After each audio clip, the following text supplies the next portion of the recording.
మీరు చట్టాన్ని ఆచరించండి, పోలీసు దగ్గరికి కంప్లైంట్ చేయండి. అంటే ఇక్కడ గత 5 ఏళ్లలో కూడా వాస్తవంగా తిరుపతిలో, అంటే నేను తిరుపతి నాకు బాగా తిరుపతిలో ఉంటాను కాబట్టి నాకు తెలుసు, అక్కడ దగ్గర నుంచి చూస్తూ ఉంటాను. తిరుపతిలో ఇది ఒకటే కాదండి, చాలా అరాచకాలు, ఏకంగా ఇల్లు ఖాళీ చేయమని చెప్పేసి వెళ్ళి వాళ్ళని బెదిరించినటువంటి సందర్భాలు కూడా ఉన్నాయి.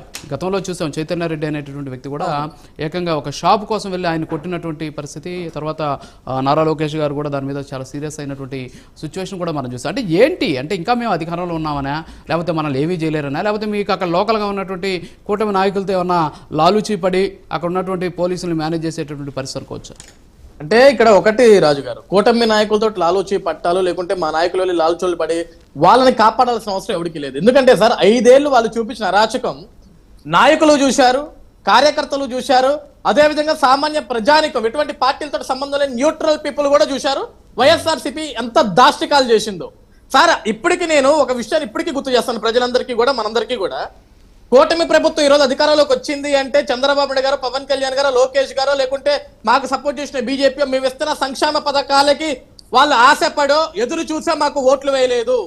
జగన్ అనే ఒక సైతాన్ పాలనని తరిమి కొట్టాలి, అంతమొందించాలనే ఒక భయంతో ఆ రోజు ప్రజలు జగన్ వద్దు, జగన్ ఉంటే తట్టుకోలేము, ఇళ్లలోకి వచ్చి దాడులు చేస్తున్నారు, హత్యలు చేస్తున్నారు, రోడ్ల మీద తగలబెట్టేస్తున్నారు, చేతులు కట్టేస్తున్నారు, చిన్న పిల్లల్ని సైతం తగలబెట్టేస్తున్నారు, వీళ్ళు డోర్ డెలివరీ చేస్తారు. ఇటువంటి వ్యక్తులు మన వల్ల కాదు, ఇంకొకసారి జగన్ గెలిస్తే రాష్ట్రం శ్మశానం అయిపోద్ది, మన పిల్లల ప్రాణాలతో ఉంటారు భయంతో జగన్ వద్దనుకున్నారు సార్. కానీ ఇప్పటికి కూడా ఏమవుతుందంటే ప్రతిసారి వైసీపీ నాయకులు ఏమన్నారు, రెడ్ బుక్ రాజ్యాంగం చేస్తున్నారు వచ్చిన దగ్గర నుంచి. ఈ రోజు రాష్ట్రంలో అంబేద్కర్ రాజ్యాంగం నడవట్లేదు, రెడ్ బుక్ రాజ్యాంగం నడిపిస్తున్నారు, ఇది కరెక్ట్ అయిన పద్ధతి కాదు. ఇదే రెడ్ బుక్ గురించి గతంలో అనేక మాటలు, అనేక చెత్త మాటలన్నీ మాట్లాడారు ఈ నాయకులంతా కూడా. ఈరోజు రెడ్ బుక్ గురించి భయపడుతున్నారు. ఈ రోజు ఒక విషయం సార్, లైవ్ లో కనపడుతున్న విషయాలు ఏంటంటే మనకి రాజు గారు, పులివెందుల ఎన్నికలు జరుగుతున్నాయి, జెడ్పీటీసీ ఎన్నికలు. వీళ్ళు గత వారం నుంచి ఏమన్నారు సార్, అసలు ఇక్కడ ఎంత దారుణమైన పరిపాలన చేస్తున్నారంటే ప్రభుత్వం, భయపెడుతున్నారు ప్రజల్ని, దాడులు చేస్తున్నారు. సార్ నిజంగా మేము దాడులు చేస్తే ఎన్ని నామినేషన్లు పడాలి సార్ అక్కడ? మేము భయపెడితే ఎన్ని నామినేషన్లు పడాలి సార్ అక్కడ? గడిచిన 5 ఏళ్లలో మీరు ఎప్పుడన్నా సరే అక్కడ మమ్మల్ని నామినేషన్ వేయనిచ్చారా? ప్రజల్ని ఓట్లు వేయనిచ్చారా?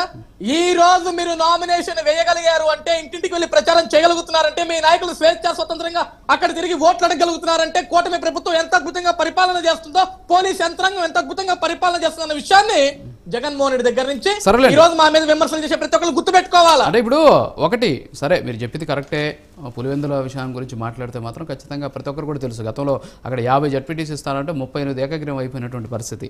సరే సార్, వస్తాను, మళ్ళీ వస్తాను మీ దగ్గరికి. యా, వివేక్ బాబు గారు, గుడ్ మార్నింగ్ సార్. సో ఏంటి అసలు ఆ వీడియో చూసారా మీరు?